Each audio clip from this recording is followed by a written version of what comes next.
ಜಿ5 ಇರುವಾಗ ನೀವು ನಿಮ್ಮ ನೆಚ್ಚಿನ ಶೋಗಳನ್ನ ಎಂದಿಗೂ ಮಿಸ್ ಮಾಡಿಕೊಳ್ಳುವುದಿಲ್ಲ. ಅದು ಸಂಪೂರ್ಣ ಉಚಿತವಾಗಿ. ಮಾಧವ್ ಅವ್ರು ಪ್ರದಕ್ಷಿಣೆ ಹಾಕೊಂಡು ಬರ್ತೀನಿ ಅಂದ್ರು, ಕಾಣಿಸ್ತಾನೆ ಇಲ್ವಲ್ಲ.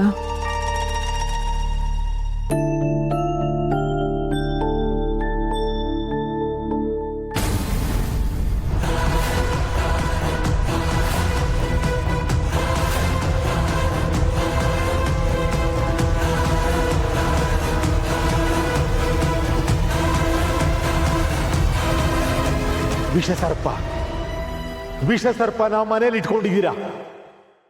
ಆದ್ರಿಂದ ಅಪಾಯ ತಪ್ಪಿದ್ದಲ್ಲ. ನೀವೇ ನಿಮ್ಮ ಕುಟುಂಬಕ್ಕೆ ಕಾವಲಾಗಬೇಕು. ನಿಮ್ಮ ಕುಟುಂಬನ, ನಿಮ್ಮ ಹರ್ಷ ಕುಂಕುಮನ ಉಳಿಸ್ಕೋಬೇಕು.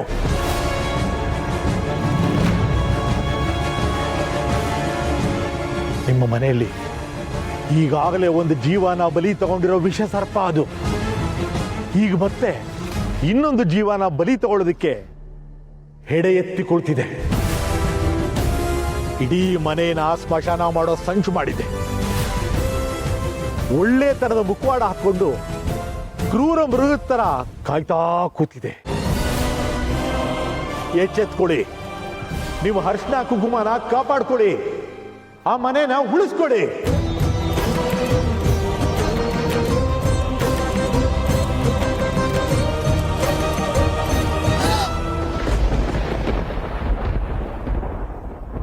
ತುಳಸರೇ, ಏನಾಯ್ತು? ಯಾಕೆಷ್ಟು ಗಾಬರಿ ಆಗಿದ್ದೀರಾ? ಮಾಧವ್ ಅವರೇ, ಅದು ಏನಾಯ್ತು? ಏನಿಲ್ಲ, ಯಾಕೋ ಸ್ವಲ್ಪ ತಲೆ ಸುತ್ತದಾಗಾಯ್ತು, ಅದಕ್ಕೆ ಹಾಗೆ ನಿಂತುಬಿಟ್ಟೆ. ಅದಕ್ಕೆ ನಾನು ನಿಮ್ಗೆ ಹೇಳಿದೆ, ಜಾಸ್ತಿ ಓಡಾಡಬೇಡಿ, ಕೂತ್ಕೊಳ್ಳಿ ಅಂತ. ಬನ್ನಿ ಮನೆಗೆ ಹೋಗೋಣ. ಇಲ್ಲ, ನೈವೇದ್ಯಕ್ಕೆ ಪ್ರಸಾದ ತಂದಿದ್ವಲ್ಲ, ಅದನ್ನೆಲ್ಲರಿಗೂ ಹಂಚಿ ಆಮೇಲೆ ಹೋಗೋಣ. ಸರಿ ಬನ್ನಿ.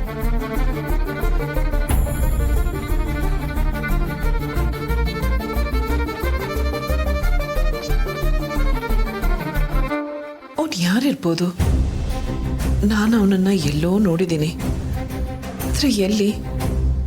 ಅವನು ಯಾಕೆ ಹಾಗೆಲ್ಲ ಹೇಳ್ದ? ಅವನು ಹೇಳಿದ ನಮ್ಮನೆ ಬಗ್ಗೆನಾ? ಎಲ್ಲೋ ನೋಡಿದ್ದೀನಲ್ಲ, ನೆನಪೇ ಆಗ್ತಿಲ್ಲ.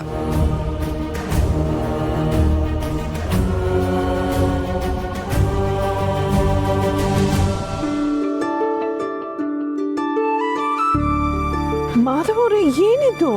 ಅಲ್ಲ, ಎಲ್ರಿಗೂ ಪ್ರಸಾದ ಹಂಚಿದ್ದೀರಿ, ನನಗೆ ಕೊಡಲೇ ಇಲ್ಲ. ಸರಿ ತಗೊಳ್ಳಿ. ನಿಮಗೆ ಗೊತ್ತಾ ತುಳಸಿ ಅವರೇ, ನಾನು ನೀವು ಮಾಡಿದ ಪುಳಿಯೋಗರೆ ತಿನ್ನೋದಕ್ಕೆ ದಿನಾ ದೇವಸ್ಥಾನಕ್ಕೆ ಬಂದು ಸಾಲಲ್ಲಿ ನಿಂತು ಪುಳಿಯೋಗರೆ ತಿಂತಾ ಇದ್ದೆ. ನನಗೂ ನೆನಪಿದೆ, ನಾನು ಅಷ್ಟೇ. ಪ್ರತಿದಿನ ಟಿವಿನಲ್ಲಿ ನಿಮ್ಮ ಶೋ ಬರೋದನ್ನೇ ಕಾಯ್ತಾ ಇದ್ದೆ. ನೀವು ಮಾಡೋ ಅಡುಗೆಗಳನ್ನ ನಾನು ಮಾಡೋದಕ್ಕೆ ಪ್ರಯತ್ನ ಪಡ್ತಾ ಇದ್ದೆ. ನಾವು ಎಲ್ಲೆಲ್ಲೋ ಇದ್ವಿ, ಆದರೆ ಇವತ್ತು ಹೀಗೆ ದೇವಸ್ಥಾನದಲ್ಲಿ ಜೊತೆಯಾಗಿ ನಿಂತಿದ್ದೀವಿ. ಇದನ್ನೇ ದೇವ್ರ ಲೀಲೆ ಅನ್ನೋದು. ಅವತ್ತು ನೀವು ನನಗೋಸ್ಕರ ಕಾಯ್ತಾ ಇದ್ರಿ, ಇವತ್ತು ಜೊತೆಯಾಗಿ ನಿಂತಿದ್ದೀವಿ. ಋಣಾನುಬಂಧ ರೂಪೇಣ ಪಶುಪತ್ನಿ ಸುತಾಲಯ. ನೀವು ಹೇಳಿದಾಗೆ ಎಲ್ಲನೂ ಋಣಾನುಬಂಧನೆ.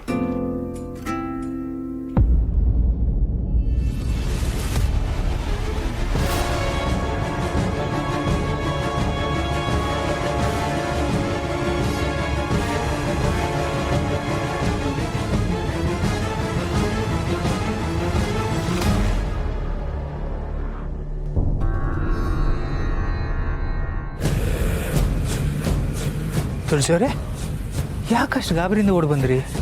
ಅದು ನಾನೊಬ್ಬ ಹುಚ್ಚನ್ನು ನೋಡಿದೆ. ಅವನು ಇದಕ್ಕೂ ಮೊದಲೆಲ್ಲೋ ನೋಡಿದ್ದೀನಿ. ಅವನಿಗೆ ಪ್ರಸಾದ ಕೊಡ್ಬೇಕಿತ್ತ? ಇಲ್ಲ ಮಾಧವ್ ಅವರೇ, ನಾನು ಅವನನ್ನು ಎಲ್ಲೋ ನೋಡಿದ್ದೀನಿ, ಎಲ್ಲಿ ಅಂತ ನೆನಪಾಗ್ತಿಲ್ಲ. ಅವ್ನು ಮಾತಾಡೋ ಮಾತುಗಳು. ಹುಚ್ಚ ಅಂತ ನೀವೇ ಹೇಳ್ತೀರಾ, ಹುಚ್ಚನ ಮಾತಿಗೆ ಯಾಕೆ ಬೆಲೆ ಕೊಡ್ತೀರಾ? ಅದು ಅಲ್ಲದೆ ಈ ದೇವಸ್ಥಾನಕ್ಕೆ ಬರ್ತಿರೋದು ನೀವೇನು ಮೊದಲೇ ಯಾವಾಗಲೂ ಬಂದಿರ್ತೀರಾ, ಆವಾಗ ನೋಡಿರ್ತೀರಾ. ಅದಕ್ಕೆಲ್ಲ ತಲೆ ಕೆಡ್ಸ್ಕೊಬೇಡಿ. ಬನ್ನಿ ಮನೆಗೆ ಹೋಗೋಣ. ಬನ್ನಿ ತುಳಸಿಯವರೇ.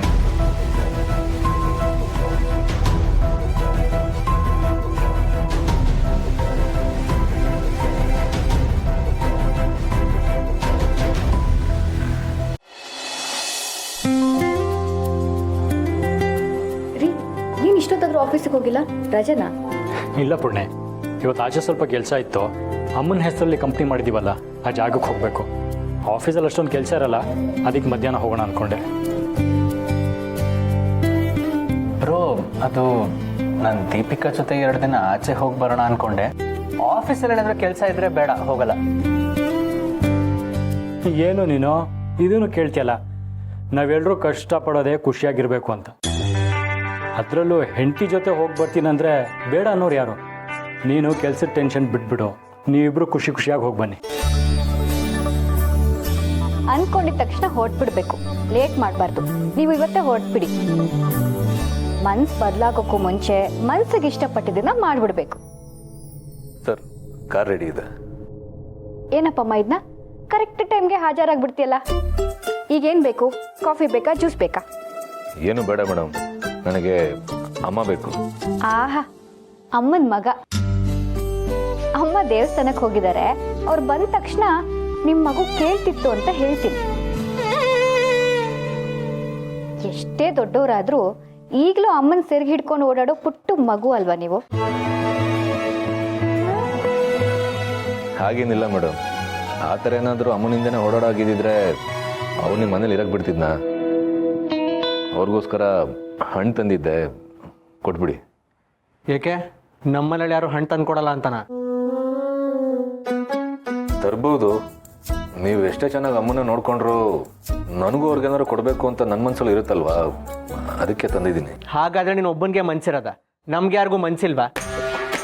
ಅವ್ರಿಗೇನಾದ್ರೂ ಕೊಡಬೇಕು ಅಂದ್ರದಕ್ಕೆ 108 ಕೊಂಕು ಮಾತಾಡ್ತೀಯಾ? ಅವ್ರಿಗೇನಿಷ್ಟ ಅಂತ ಕೇಳೋದಕ್ಕೂ ನಿನ್ನ ಹತ್ರ ಸುತ್ತಿ ಪಡಿಸಿ ಕೇಳಬೇಕಾ? ನಾನೆಲ್ಲಿ ಹಾಗಂದೆ, ಸುತ್ತಿ ಬಳಸಿ ಕೇಳಿದ್ದು ನೀವು, ನೇರವಾಗಿ ಕೇಳ್ಬೋದಿತ್ತಲ್ಲ ಅಂತ ನಾನು ಹೇಳಿದ್ದು. ನೋಡೋ, ಮಾತಾಡ್ಬೇಡ. ಇದನ್ನು ಹೋಗಿ ಅಮ್ಮನ ಹತ್ರ ಹೇಳಿದ್ಯಾ? ಎಲ್ಲ ವಿಷಯನ ಅಮ್ಮನ ಹತ್ರ ಹೇಳ್ತೀನಿ. ನೋಡೋ, ಈಗ ಮಾತಾಡ್ಬೇಡ ಅಂತ ಹೇಳದ್ನಲ್ಲ. ಸಾಕು ಸಾಕು ಸಾಕು. ಈಗ ನಿಮ್ಮಿಬ್ರು ಹೀಗೆ ಬಿಟ್ಟರೆ ಮಾತಾಡಬೇಡ ಅಂತ ಸಂಜೆವರೆಗೂ ಮಾತಾಡ್ತಾನೆ ಇರ್ತೀರ. ಅಭಿ, ನೀನು ಟ್ರಿಪ್ಪಿಗೆ ಹೊರಡು. ಬ್ರೋ, ನಿನ್ಗೇನು ತೊಂದರೆ ಇಲ್ಲ ತಾನೆ? ಕೆಲಸ ಏನಾದರೂ ಜಾಸ್ತಿ ಆಗುತ್ತಾ? ನೀನು ಅದು ಯಾವುದ್ರ ಬಗ್ಗೆನೂ ತಲೆ ಕೆಡ್ಸ್ಕೋಬೇಡ. ಸಮರ್ಥಿಲಿದ್ದಾನಲ್ಲ, ಹಾಗೇನಾದರೂ ಬೇಕಂದ್ರೆ ಅವ್ನು ಸಹಾಯ ಮಾಡ್ತಾನೆ. ನೀನು ಆರಾಮಾಗಿ ಹೋಗ್ಬಿಡ್ಬಾ. ದೀಪಿಕನ್ಗೆ ಆಚೆ ಹೋಗೋದು, ಸುತ್ತಾಡೋದು ಅಂದ್ರೆ ತುಂಬಾ ಇಷ್ಟ. ಅವಳ ಇಷ್ಟನ ಈಡೇರಿಸೋದು ನಿನ್ ಕರ್ತವ್ಯ. ತಡ ಮಾಡಬೇಡ, ಹೊರಡು. ಕೆಲ್ಸದ ಬಗ್ಗೆ ಗಮನ ಇರಲಿ. ಬ್ರೋಗ್ ಸ್ವಲ್ಪ ಹೆಲ್ಪ್ ಮಾಡು. ಬ್ರೋ, ನಾನು ಬರ್ತೀನಿ. ಸರಿ, ಸೇಫ್ ಜರ್ನಿ, ಹುಷಾರಾಗಿ ಹೋಗಿ ಬನ್ನಿ.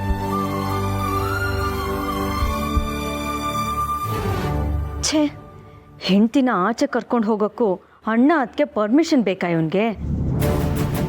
ಸ್ವಂತ ನಿರ್ಧಾರ ತಗೊಳಕ್ಕೆ ಆಗದೆ ಇರೋ ಫೂಲ್ ಇವನು. ಇಂಥವನ್ನ ಬದಲಾಯಿಸ್ಬೇಕು ಅನ್ಕೊಂತೀನಲ್ಲ, ನಾನು ಫೂಲೆ. Irritating fellows. ZEE5 app download ಮಾಡಿ ಎಲ್ಲಾ ಸಂಚಿಕೆಗಳನ್ನು ಸಂಪೂರ್ಣ ಉಚಿತವಾಗಿ ನೋಡಿ.